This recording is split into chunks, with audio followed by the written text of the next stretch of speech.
shit when I'm high too. That's okay. Just relax. Remember the one. And I'll tell you something. I know I want to be a very deep scientist. I want to study the human body, and I want to study the things that is man created. So drugs have been changed a lot.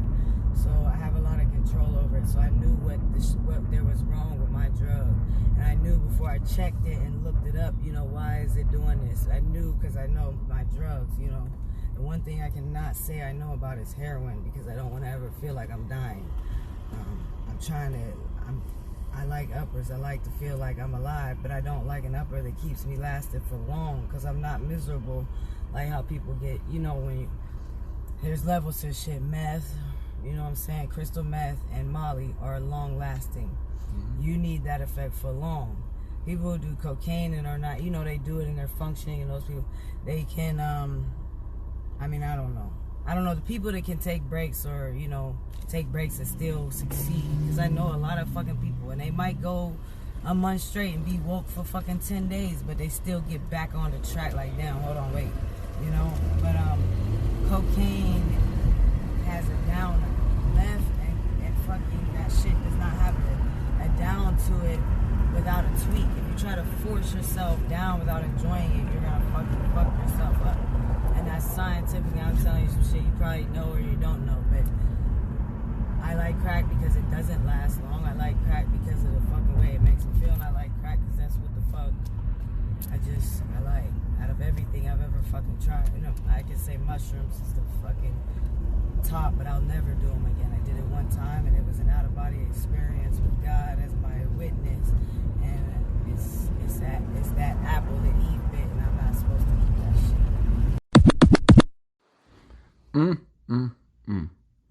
But this is our children, man. This is our children. 23 years old this girl is. So this is how I'm going to run the show here is we're going to talk about this lady here. Let's just call her Mercedes. So I met Mercedes one day, and she just looked like she needed a hand, you know? It's just one of those days, and I just wasn't doing anything, and I'm sitting there, and I'm eating a burger at Checkers, I believe, and I see this girl, and, you know, she just looks strung out, man, you know, so I call her over to me, and I'm asking her, you know, what's going on, what her issue is, and she starts explaining to me that she needs to get a ride to the bus station. She's going to, you know, to Georgia or whatnot, and I'll give you other bits of the call, or the recording, rather. So, long story short, I tell her, I say, you know what, I'll give you a ride to the bus station if you know, tell me what's going on, and, you know, let me record, you know, what you got to say. So she agreed to it, you know, and I took her to the bus station. And on the way down there, you know, she broke down a good amount of her life to me, you know. I guess at that time my interest was more in my daughter. I have a 16-year-old daughter, and my thoughts when I see these things are always on her. Like, this could be my daughter right here. And I would want somebody to pull my daughter to the side and try to shake the shit out of her, you know? I mean, don't get me wrong, now physically now, you know what I'm saying? But for real, you know, because I really believe it takes a community to raise our children, you know? So this was my MO when you know, I approached this girl. You know, I just looked at her like, this could be my daughter right here, you know, out here strung out and don't know what to do, you know, just looking for somebody that'll tell her something besides negativity or motive filled, something, you know, that's gonna get her in trouble, get her to where she's at in her path, you know.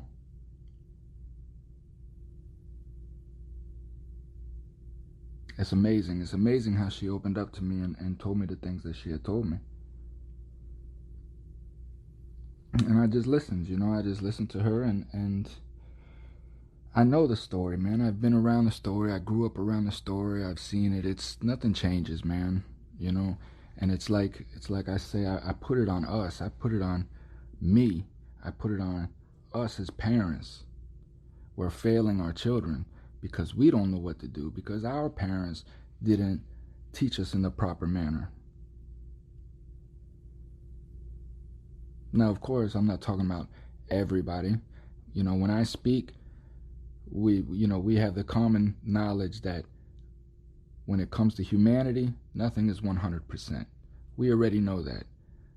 There's always an exception to the rule. So we're just talking about the mass majority. And we're talking about the ones who obviously can't cope with society in some fashion. This girl's 23 years old, man, and she was such a pretty girl, too. Had to turn a trick in order to get a bus ticket to go to Atlanta, man. Imagine that. Put yourself in that position. Just think about that for 1 second. You hear the pain in her voice. She obviously don't like what she's doing. She don't want to turn tricks. But she's defending her dope. And she's defending her dope because that's her escape. So she's trying to justify her getting high, right, by acting like she knows what she's doing. She knows her drug. She understands her drug. But the only reason why she's out of control is because these dumb motherfuckers are cutting it with stupid shit. And, you know, back in the day, stuff was pure, it was clean, but yet her drug of choice is crack, which is synthetic and it's processed, and you don't know what the fuck is being cut with. So you see what I'm saying? You see the hypocrisy in her. She's defending her habit because this is her escape from her pain. And she don't know how else to get away from that pain. Because she was never given those tools. She was never given that education.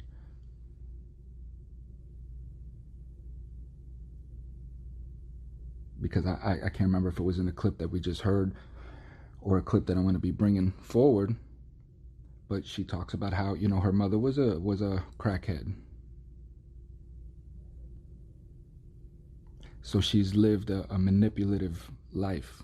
She's lived a reactive life. And the reason why I like to bring this to the forefront, because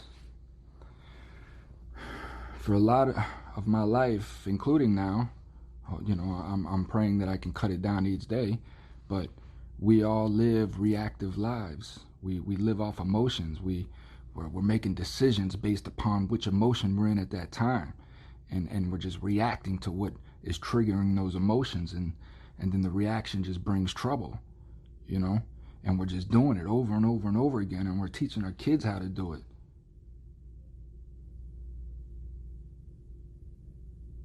And now when you add an addiction to that, mix, now things become crucial, because now you have a serious dependency.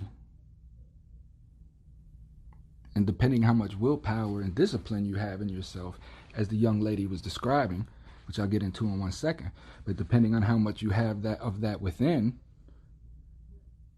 is whether you can control that beast, man, for just if you can just take the edge off, you know, you can just control it in order just enough to do the things that you have to do. But that's very hard. This is what the young lady was explaining about how some guys, they can go do what they need to do, and then they'll go get high, and then they'll fall back for a little while, and they'll go to work and things like that. And then you have some people that are just out there. And that's really what that is. I mean, that falls back on priorities of self. That has, you know, that has to do with recognition of self, to the point to say, you know what, I have responsibilities. I love to get high, and that's maybe like third on the list, but working and feeding my family and paying my bills is 1 and 2. And you have individuals that do that. You have what some call weekend warriors, man. They just work all week, and then they'll blow their whole check, and just blast out all weekend. But this girl here is a whole different animal, man. She's a whole different animal. She's all the way deep, man. She's all the way deep. She's the parallel opposite of becoming rich and famous. She's homeless, she's strung out on dope, and she's tricking for money.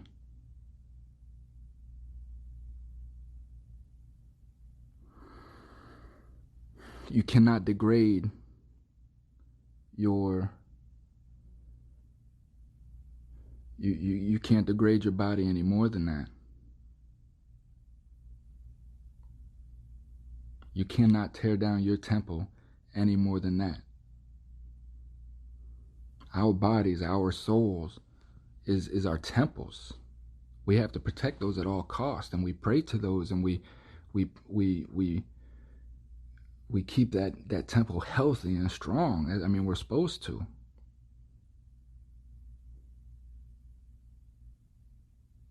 So when you get down to that level, you know, I look at it like, hey, man, you know, that's the complete opposite of becoming, you know, successful. Like reaching that ultimate success, because the way that I look at life, I know there's an opposite to everything. Every action, there's a reaction. There's an opposite to everything. You have a spectrum of life. Most of life sits right in the middle of that spectrum. And, you know, the further out of that spectrum you go on either side, it's like you get splashes. And then the further out, you just get micro splashes until you don't have anything eventually, you know. But for wherever those specks are on that spectrum, you have one completely opposite. You have to. That's how you keep balance. If you believe in balance.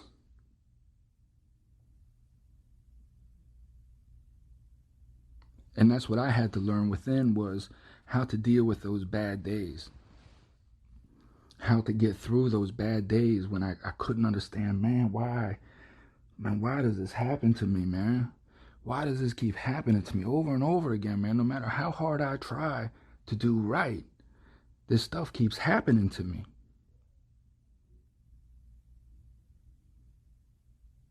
So until you come to that pit truth, man, of yourself, to where you can tell yourself and you can answer that question for yourself, you're just going to keep asking that question. Why does this keep happening to me? We know the answer, man. It's whether you can admit it or not.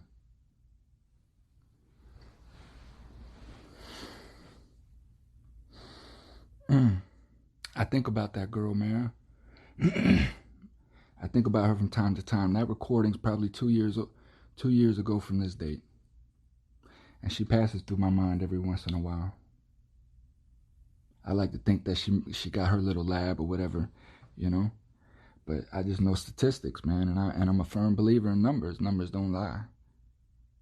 That's why we keep them. That's why we keep stats on everything.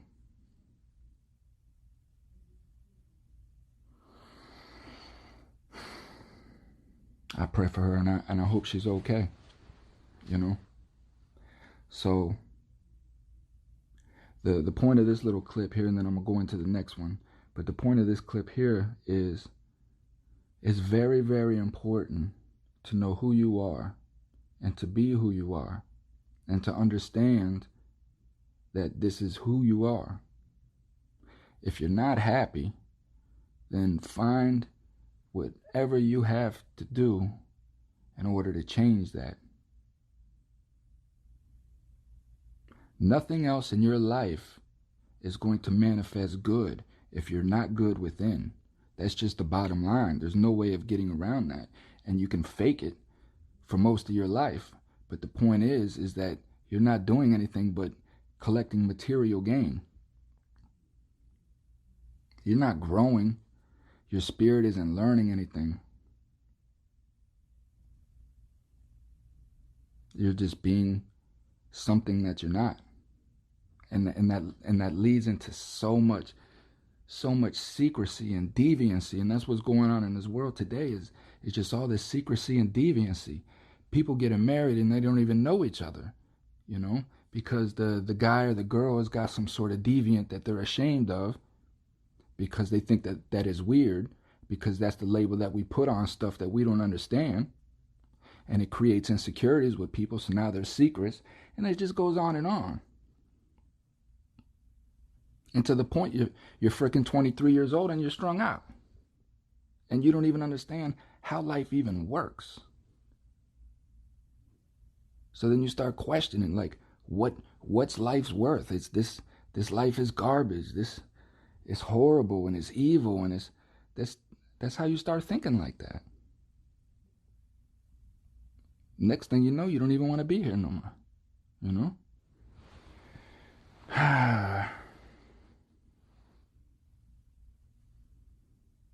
So, I mean, that's one of the reasons why I'm starting this podcast right here, because I've been a lot of places and I've met a lot of people, and unfortunately it's been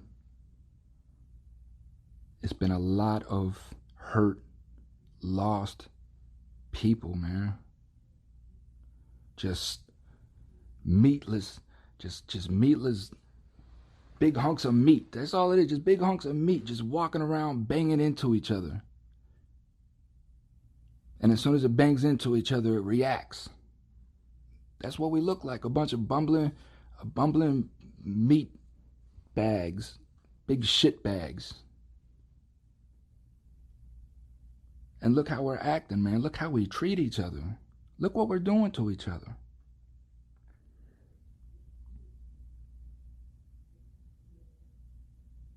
And it all starts in the house, man.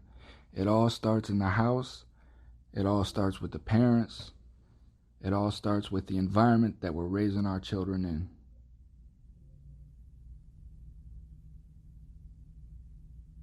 It all starts with truth of self. You know, it's like I tell people, man, I look at us, like I look at myself like I'm a projector. Right? Remember the old 8mm movie projectors that you have to put up on the stand and you'd have to wind up and then you would play? And that's kind of like how I view myself, right?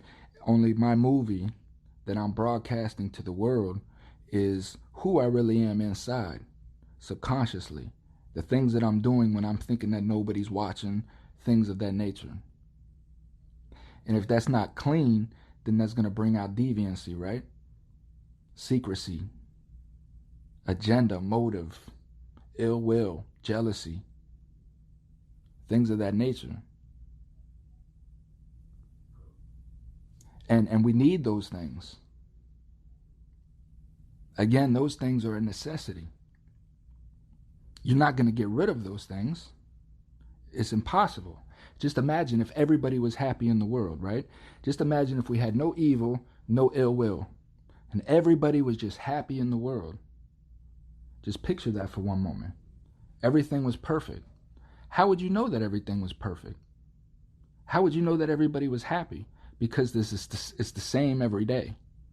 You understand what I'm saying? It's repetitive. You wouldn't know. So you need frowns. You need tears to understand what sadness is, so that when that person is happy, you understand what happiness is. And then you appreciate that happiness.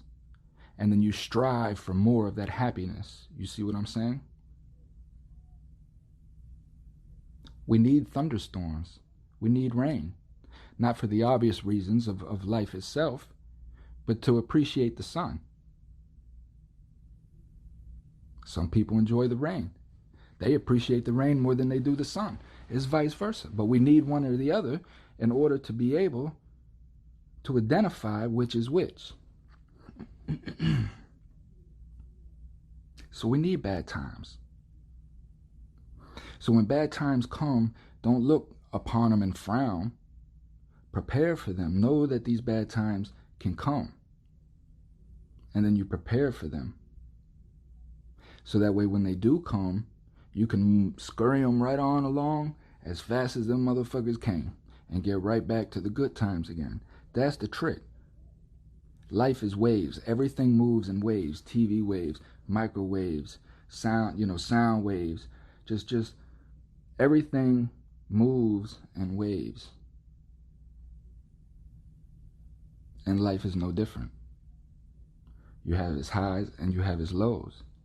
And like I said, you want to move that low as fast as possible and get right back up to the breast of that peak. And you want to stay up there as long as possible. That's the trick, man. And how do you do that? Going back to the projector, knowing that what is inside of you is going to project out. Just think about it. If you're depressed, right? If you're a depressed person, what's going to be around you? Darkness, clutter, disorganization, these dark colors, dark furniture, just everything's dark and gloomy. And you may not even realize that this is what you're doing. You may say, I love these colors. I know you do, because you're a depressed motherfucker. The time I come in here, man, it's dark as hell. And it's again on the flip side. If you're one of these bubbly, cheery people, what does your house look like? The windows are open, the sun's coming through, it's fresh, it's clean, no clutter. You might be one of these feng shui type cats, So you see what I'm saying is we project what's in us around us, and we have to be conscious of that. And we're conscious of that so that when we see these things growing around us, it's kind of a marker as to of where we're at. So you could ask yourself, do I really like brown and black all over my house? Like, why am I doing this? Am I depressed? Maybe I am depressed. And then you start thinking like that. And one thing I know about the brain, if you ask your brain a question, it's going to give you an answer. You may not like the answer. It may not even be the correct answer. But your brain is going to give you an answer.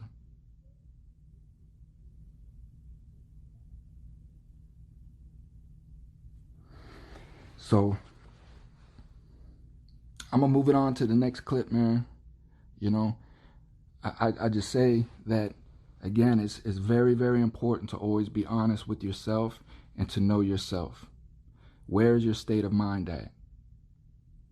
And it's very important to know that way, if you don't like where your state of mind is at, you can start to try to fix that and change that by finding out how your state of mind got there to begin with. It's like I say, I was talking to some gentleman earlier today, and I say this repeatedly, is in law, when an error occurs, everything that happens after that error is also an error. It doesn't matter if the legal process continues down the correct course. It still doesn't matter because of the original error, and that original error has to go back and be fixed. Now the court could side and say everything that came after the error is what do they call that? They call that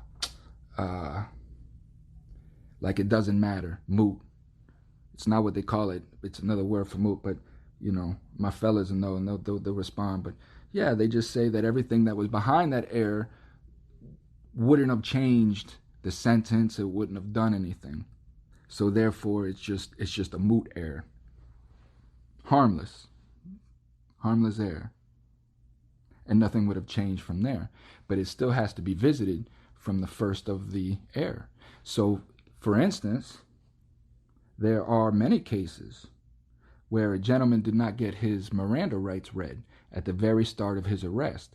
And then even though it went all the way through the whole process and may even went through trial, but it gets brought up at the appellate stage, and they find out that he has proven that his Miranda rights was not read from the beginning of the arrest.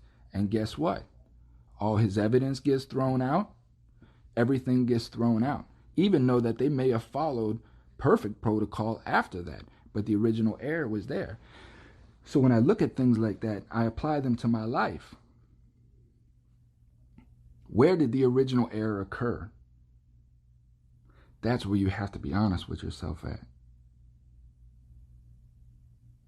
Everybody that's in prison, you know, I hear you and I understand, and I'm going to get into this stuff later at another time, but at the end of the day, you have nobody to blame but yourself. Unless you're completely innocent. I mean, only you know there are innocent people inside. But you know, man, and that's the truth that you have to come to. Whether it's even you didn't even commit a crime, but you were hanging around wrong people. That's the bottom line. You knew somewhere deep down that you wasn't going down the right path, but you chose to continue down that wrong path. Everybody has done that. I'm guilty of sin. And it took me a very, very, very, very, very long time to understand that and recognize that I had to go back to the original error, which was my childhood. That's where I went left. And I had to study why I went left in my childhood. And I had to find out why and understand that, because I have a child to raise as well. And I do not want my child to ever face the obstacles that I put in front of me when I didn't even have to. I made my life hard, and that's the bottom line. Sure, a lot of unfair things happen in that process, but the bottom line is I put myself in that position for those things to occur to me. If I put myself in a sewer, I'm going to get bit by rats. That's the bottom line. So, moving on to the next one, man. All right, yeah, we kind of really want. I mean, I'm gonna look too. You know what I'm saying? I'm gonna look too while I'm on the bus.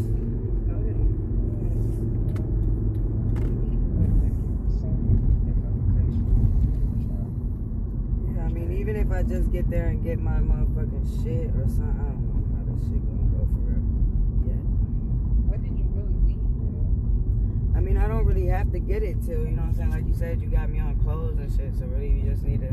Yeah, I got you on clothes. Don't pop up there. Don't bother them back. Alright, well, let me get off the phone now and I'll call you when I put my Bluetooth in and stuff like that. Alright. Be safe. Alright. It sounds like you got a good friend, man. Yes.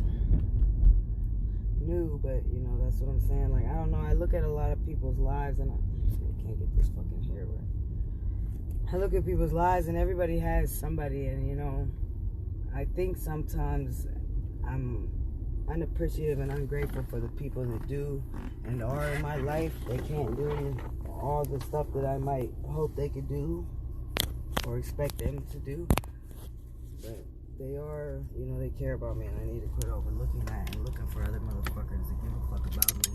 And the people that's been there give a fuck about me already. It's trust. I'm just...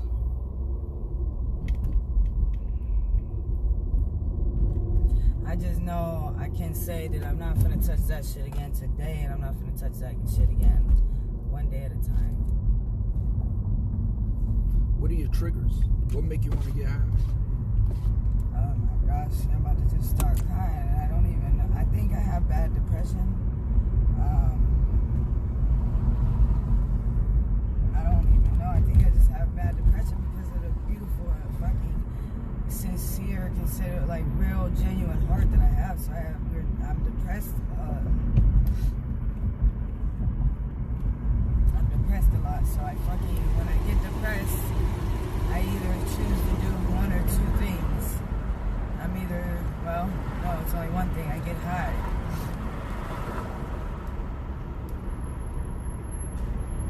Or I cut because I'm depressed. Cut yourself?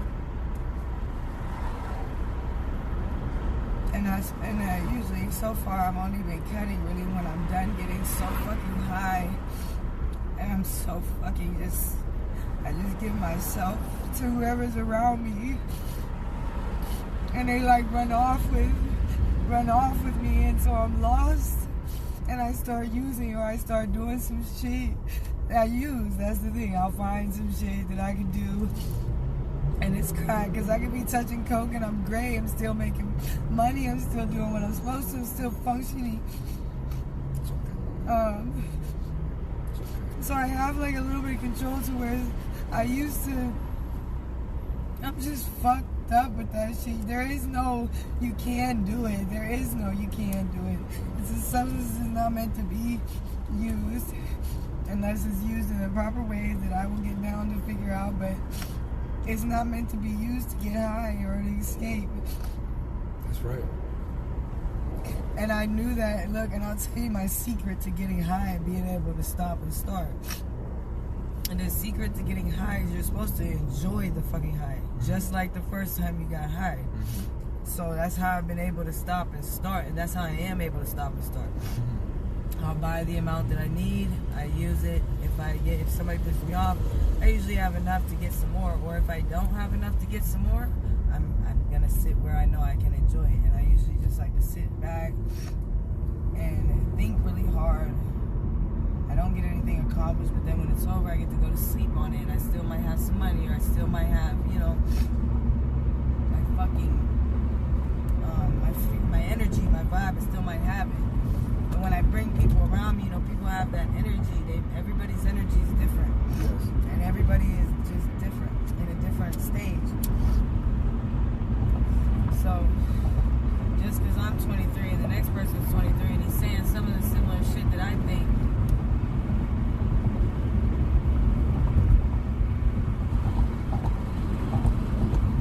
doesn't mean he lives how I live.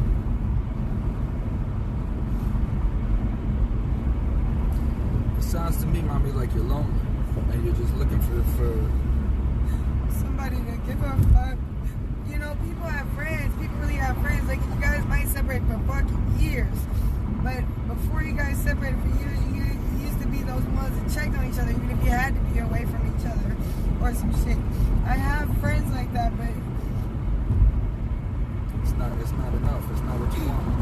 I've been so abandoned. It's crazy, and I know that I have my higher power, but sometimes like I get shown tests that that's all I have.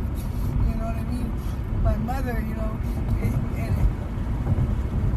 has to do, and that sucks that it has to do with money, but, and I can only say that, there's a reason for everything. So the reason she couldn't make it to send me no money is because I didn't need it, because I was going to do bad with it. But knowing what really happened with it, she probably did bad with it. It's no telling. You know what I mean? It's just no telling. There's no telling how I'm gonna fucking end up in life, you know what I mean? I gotta get to the point where I'm okay being alone, or I have to get a fucking dog or something, and then to get a fucking dog, you have to have a fucking shelter or money to fucking feed that fucking dog. What, I'm being homeless with a dog, a prostitute with a fucking dog, homeless prostitute with a dog? That's crazy. Nobody's fucking happy homeless, selling their fucking body and make a living, and so I'll fucking end up on crack anyways, and I'll be a fucking lost soul on the streets if I don't fucking find happiness in myself.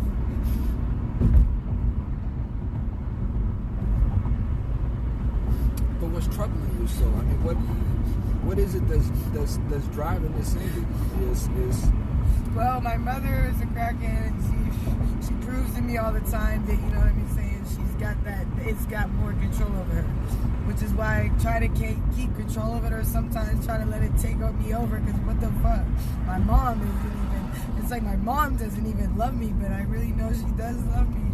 Then the man that I guess as they say, obsessed or cling to, beat me for a long time, and did drugs with me and abused me, and so I'm so sorry. I'm just fucked up, and so I sell pussy every fucking day just so I can fucking not have to work a 9 to 5. Well, not have to go to jail because I have a fucking warrant. Because when my dude chose to shoot somebody, I fucking left the rehab. And it's like, how do I get rid of these things? Like, are they... I'm so attached to God, but I think I'm the one keeping them attached. You know, I keep money on the phone for him, and I send my mother money when I am a little bit, I can, you know, and I hope that, you know, one day if she's got it, she'll remember, like, hey, do you need help? And she tried that yesterday, but it didn't happen.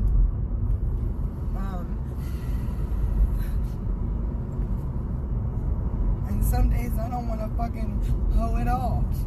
But I don't have a savings because I give my money. I can say I give it away. I don't get forced to give it to no pimp or nothing. I can't say I have a pimp or I've had a pimp because I just bounce around and I give them all the money. In my mind, that should show somebody like, here, just, if anything, if I fucking die, if you see me on the sidewalk, just anything, you know? And so far, living that way, I've been kind of alright. Now I'm here and I'm fucking blubbering. And it's 9:30. What time you have to be in there? The bus leaves at 10. I need to go. Can I run in real quick and make sure I get my ticket printed out, and I'll come back out and get my suitcase?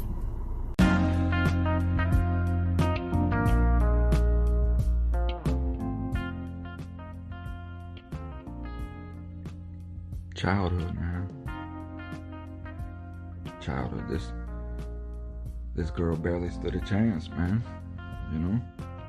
And it's all up to her to make the change. That responsibility is on her to make the change. And us as society, we're gonna look at her like, how? How is your everyday 9-to-5 worker going to look at this person? Going to judge this person? Somebody who gets up and handles the responsibilities every day, goes to work, pays their bills, raises their children go to college, have successful careers. How are they going to look at a person like this? How are they even going to understand Mercedes?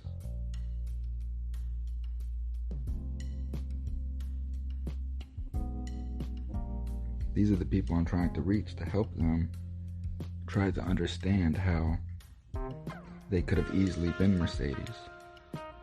And in some aspects, they are.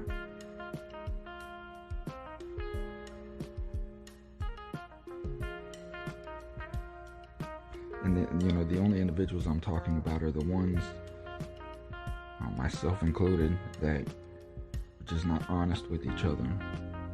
So now I just try to be as honest with myself as possible. If I'm doing something that I know I shouldn't be doing, I want to know why I'm doing it. And where is that coming from?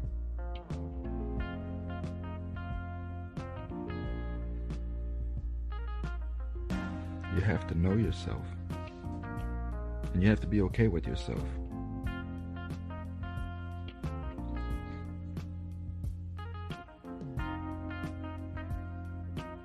If you can look yourself in the face in a mirror, just go to the mirror and hold your eyes and look into your own soul,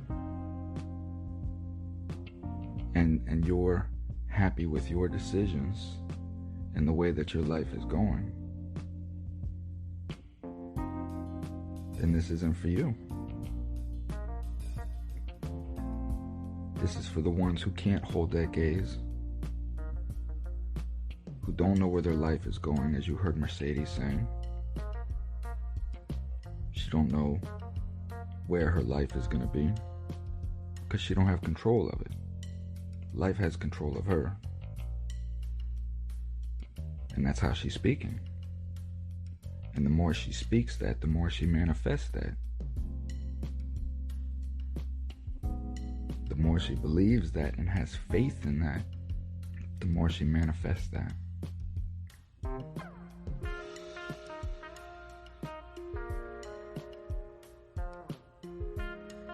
You have to be true. You have to be true to yourself, man. Be true to yourself. If you're a bad person and you like doing bad things, and this is in your nature, with me, I understand balance. But just Just be who you are. If you're sad that you're that way, or you're mad that you're that way, or doing bad things inflicts you in any kind of way, then stop doing bad things, because you're not a bad person.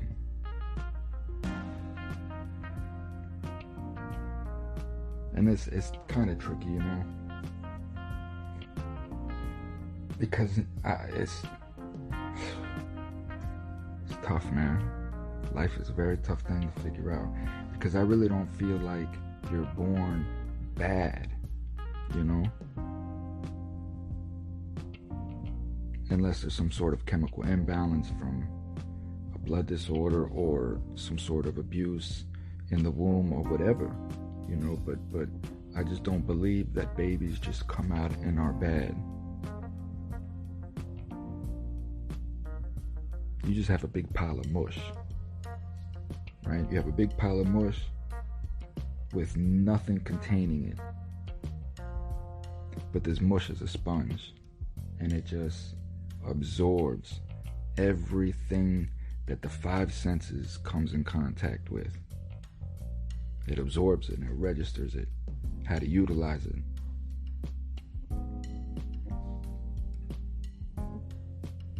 And of course, the first thing I think a baby learns, you know, is manipulation. You know, when I want attention, I cry. When I want food, I cry, and I know it'll be brought to me.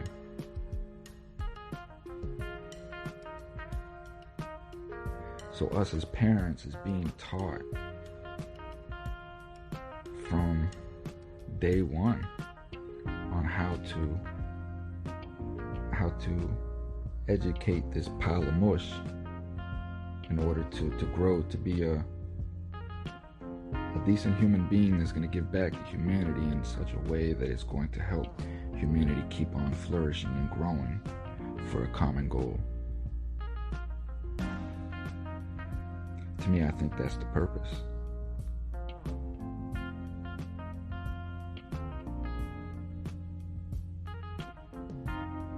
It took me a long time to come to that purpose for me, but for me that's the purpose, and that's why I'm doing what I'm doing now, in hopes to help people that have been lost or don't understand, and they just haven't came across the right individual to help them understand. And maybe I'm that individual, maybe not. I mean, I really don't know anything. My knowledge is my experience. But like I said, as a kid, I've always paid attention.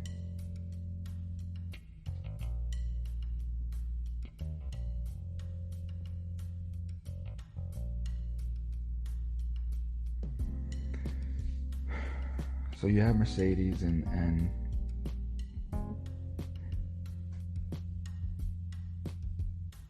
she, you know, she's trying to figure out how to change, you know. She don't want that life, man. Nobody does, trust me. Nobody does.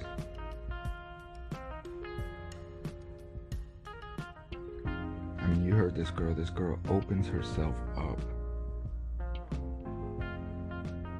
Think about that. You have to take a tool and apply it to your skin and press hard enough to separate your skin and open your body up to the point that the very essence of life that's in you, that sustains you, is falling on the floor.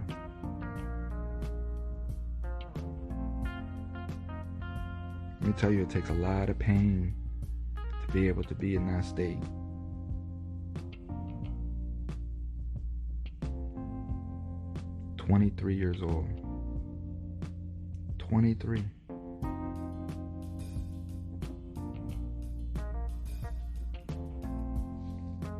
And has already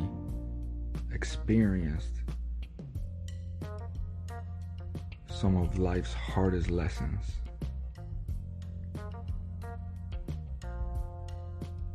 How many Mercedes are out there?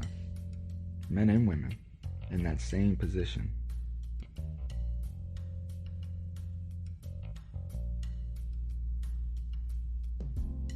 These are the ones I'm trying to reach. And I pray that God gives me the wisdom to articulate what they need to hear. Maybe just that one word where they say, you know what? I'm better than this. This isn't what I want for my life. This isn't the legacy I want.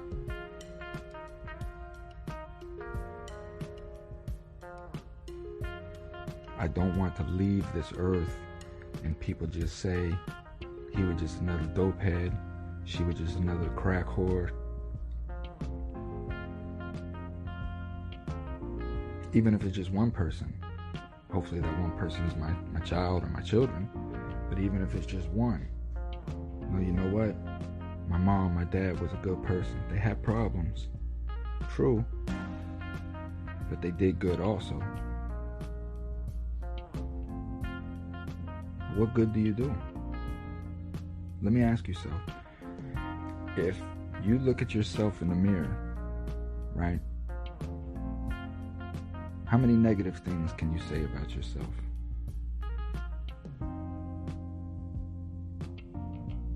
Whatever the negative is. I don't like my nose. I don't like my ear. I don't like my eye color. I don't like how my hair lays to the left. I don't like how my belly overlays my... How many negative things can you say about yourself? About the things that you don't like? And then challenge that against how many positive things you can say about yourself. What you do love. Honest, sincere things that you do love about yourself.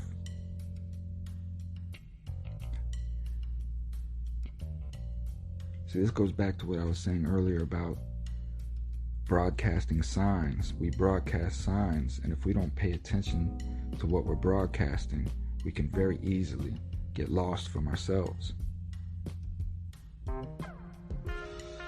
So if you can sit here and rattle off 10 negative things about yourself, but you can only think of 3 positive things, and then the 4th one takes you a good moment to even try to consider, that's a problem. And that's a red flag.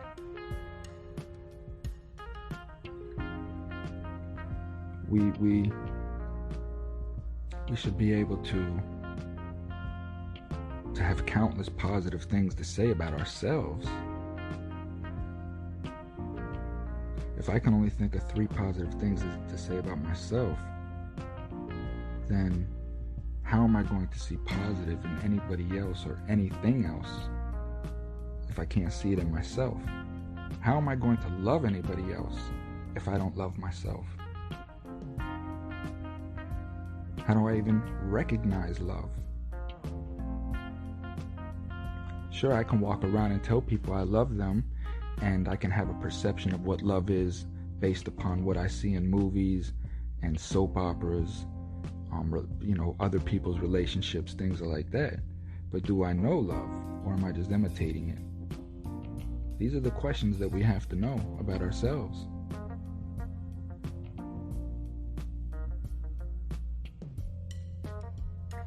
And we don't, and then we run off and we get married because we're in the perception that we're in love with this person, and then we have children with these people. And then COVID comes along and you're forced to be next to each other, and you find out you don't even know one another. Like, who is this person?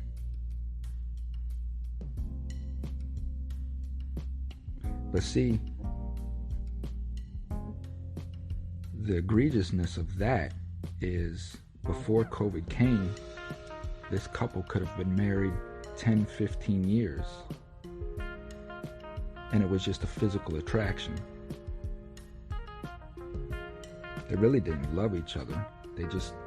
They loved the voids that one another, filled for each other.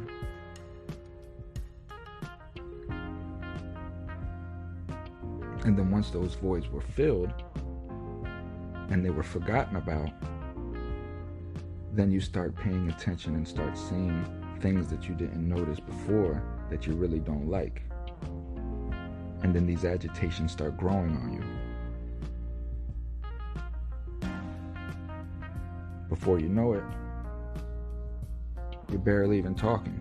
You're probably both working, staying separated as much as possible, and maybe throughout the day you have maybe 30, 45 minutes to an hour of true one-on-one interaction. And who's caught in the middle? A young child that's growing up, and this young child, this sponge, is absorbing how relationships work.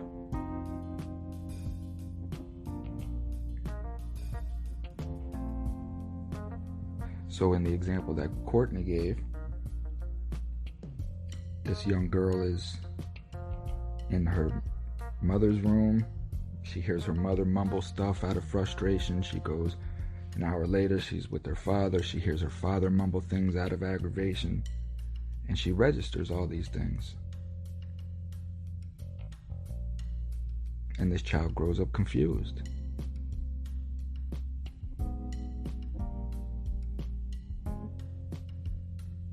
So you have to know yourself, man. Like, we have to choose our life partners, you know, according to who we are, what we're doing in our lives, you know, not according to whether he has a chiseled jaw or pecs, or, you know, yeah, sure, these things are nice, but the material does not last. It never does.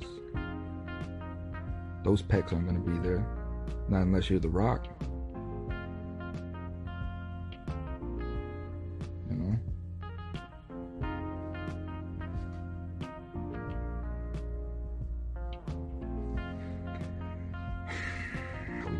We have to understand and differentiate between material and spiritual, and ask ourselves what we really, really, really want.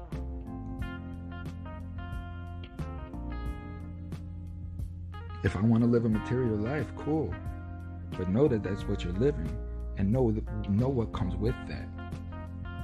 Understand the pain and misery that comes with a material life, the loneliness and the jealousy and everything that comes with it. Some people can handle it. Some people know how to maneuver it. Some people know how to succeed in it. But you have to ask yourself, am I that person? Am I tough-skinned? You know, am I that confident enough in myself that it doesn't matter what anybody says about me? I'm just going to keep pushing.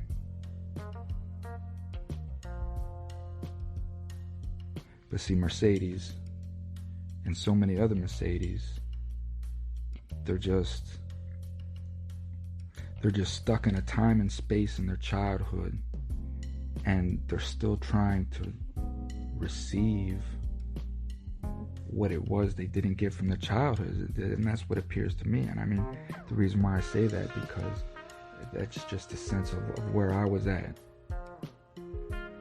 I was just an overgrown kid. I still am in a lot of ways, because I feel like I got robbed in my childhood. I didn't have a childhood for the most part. I mean, I had bits and pieces of good times here and there, but it wasn't consistent. It felt fabricated.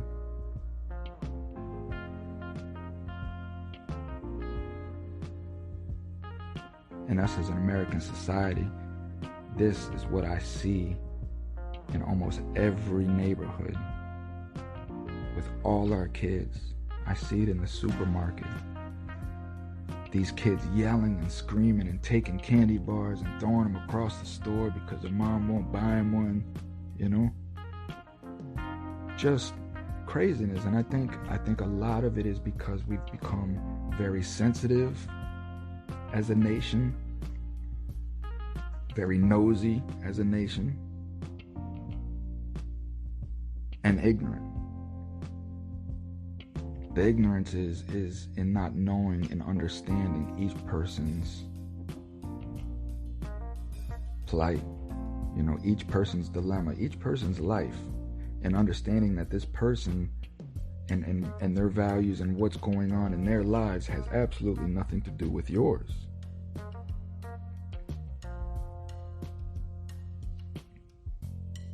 All you're doing is extending a helping hand. if you're so inquired to do so.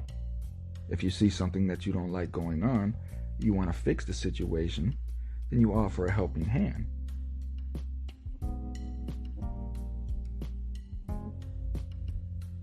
How do you do that? Well, you don't go up and criticize the person, or you don't go up and tell the person what to do or how to do.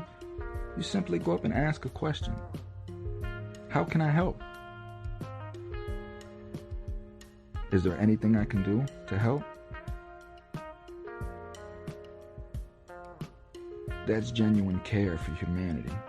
Seeing that a fellow human being is in a position that you know you can help with, and it's that genuine care that comes from your soul of doing good that allows you to go over there and stop your day to help this person.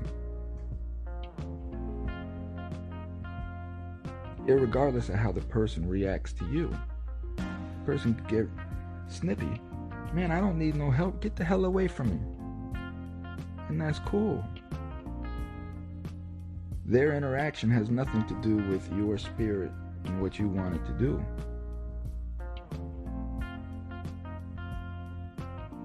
And you just understand that this person is having a bad day. I don't need to take that person. This person don't know me. You know? Just having a bad day, man.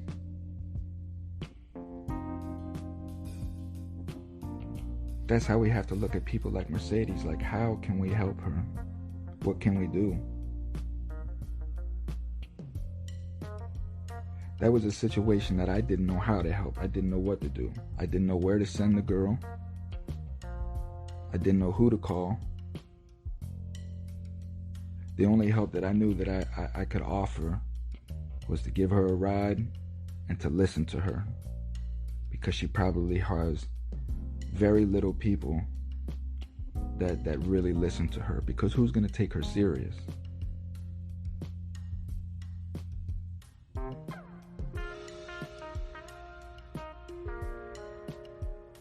I took her serious because I know her pain.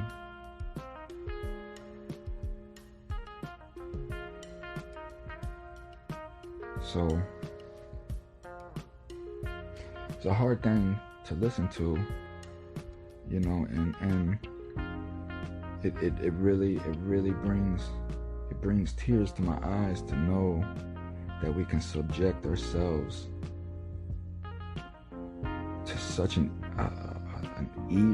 evil, just to such an extent of evil that we would rather discard our bodies in such a fashion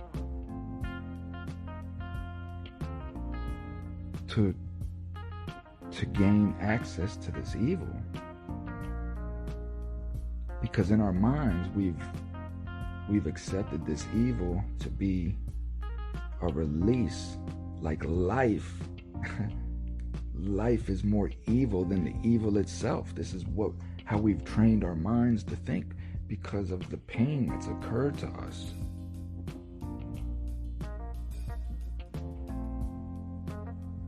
And there's no proper education on how to get out.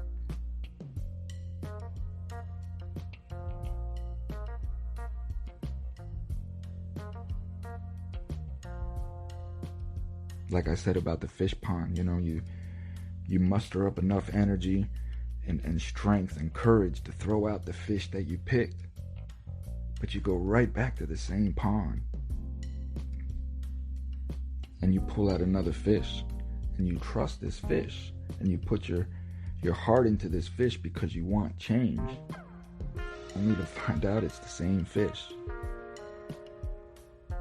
And when you're doing that repeatedly over and over and over, and it's you're constantly getting failure and failure and failure, and you're not seeing no success out of the hard work that you put in, then you start asking yourself the questions that she asked. You know, like I said in the previous segment. Why? How does this keep happening to me? I don't understand. I'm a good person. I know I'm a good person. Why does this keep happening to me? she's not understanding, she's bringing it onto herself with her manifestations, with the way that she looks at things, with her not being honest with herself.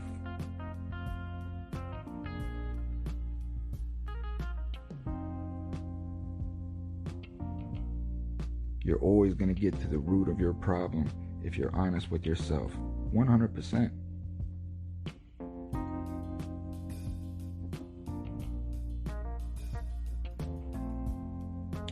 She's got a glimpse of why she's doing that, because she knows she don't want to be alone. She said it. She said, I have to learn how to be alone. She don't like to be alone. And I'm sure as a child, bad things happened to her when she was alone.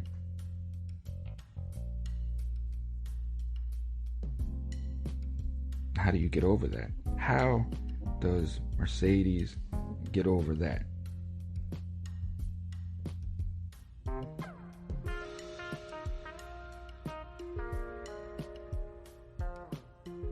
This is why I say, criminal justice reform, for me, it's not about catching these guys in the re-entry process.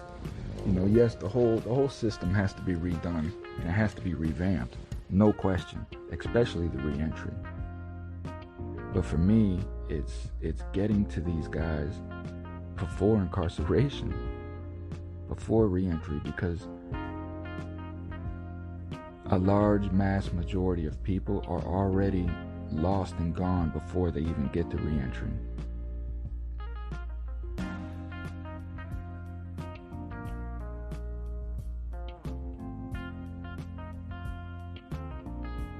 The guys that make successful re-entry are the ones that started planning for re-entry from the first day they went inside.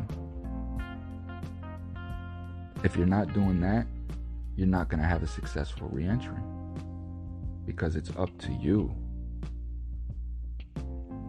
It's up to the very person that put themselves in the position that they're in.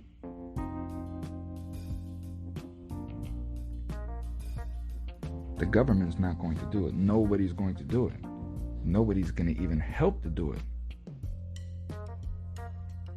The help comes when you've helped yourself.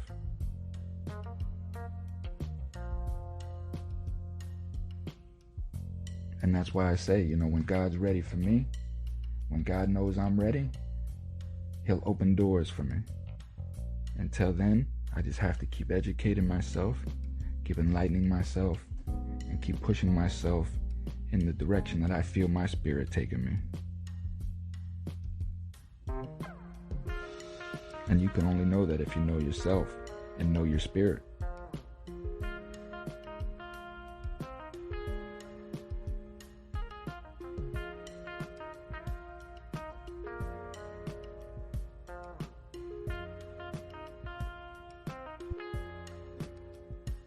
She gets over by getting high, by escaping, by running. That's how she gets over. That's how most of us get over our issues. We just run from them, and we try to hide them, not talk about them, not visit them. When they start bubbling to the surface, we get high to hide them. When they're in our face, we get high constantly, instead of just facing that issue, facing that problem. No matter how hard it is, it could be 10 times harder than what you're going through in life right now, but the only difference is you're going to have to go through that 10 times hard one time versus going through the hard that you're going through now 10 times. You see?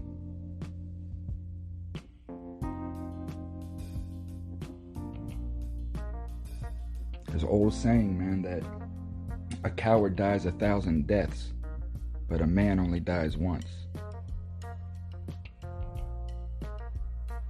Because every time you quit, every time you run from your problems, a little piece of you dies. And it becomes easier and easier to run from your problems until we're middle-aged, 40, 50, 60 years old, sometimes even taking it to our deathbed. We do nothing but run from our problems and we stay ignorant. And like I said, if that is how you want your life to be, then that's okay by me. But don't come fucking asking me why your life is shit. See, this is what I'm saying. You have to know. My life is shit because I choose it to be so. I like my life to be shit. Leave me alone.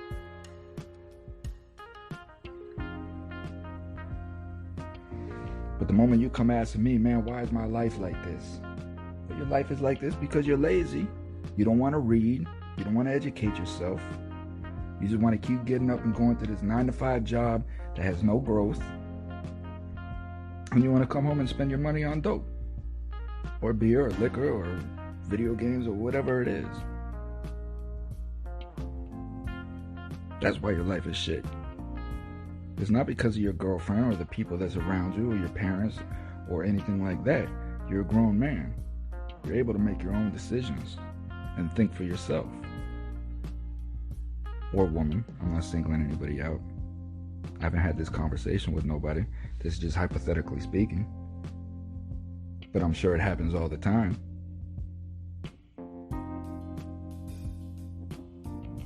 Guy will work all week, take his check, go blow it on drugs. Saturday morning gets up wondering why his life is shit. It happens all the time, man, because we're not honest with each other. So the moral of the story, know who you are and be happy with who you are. Or change it. And do everything in your power to make that change. So I hope you enjoyed the show. If you guys are enjoying the show, please make sure to hit the subscribe button, like button, whatever the hell button it is. I don't freaking know. But make sure you hit it, man, because I'm working off support. So until then, man, y'all take it easy, be safe, be cool. I'm gonna be with Samantha Lindsay this weekend at a Slam Fest. Hopefully, I don't know yet. I'm not sure yet. I'm freaking nervous about this COVID crap, man. So I'm researching that. I'm gonna see if I'm safe. I may have to fucking wear a bubble out there or whatever. But I'm gonna begin with Samantha Lindsay. She runs Recover Your Life, and Samantha Lindsay is doing wonderful, wonderful things, man. In the words of Trump, she's doing big things. Big like you've never seen before. Bigger than anybody's ever seen. She's the person that I would have called for Mercedes. And without a doubt in my mind, Samantha would have dropped what she was doing to come scoop this girl up and take her to one of her homes and separate her from her life as it is. Samantha's doing wonderful things, man. So, I'm partnering up with her. Hopefully I'll be out with her this weekend. We'll be kicking it. I'll have me a nice long show. She can explain exactly who she is, what she does, and how she came to be. And we'll hopefully meet some interesting guys out there. So, man, thank y'all for tuning in. I love y'all. Be safe. Wear your mask.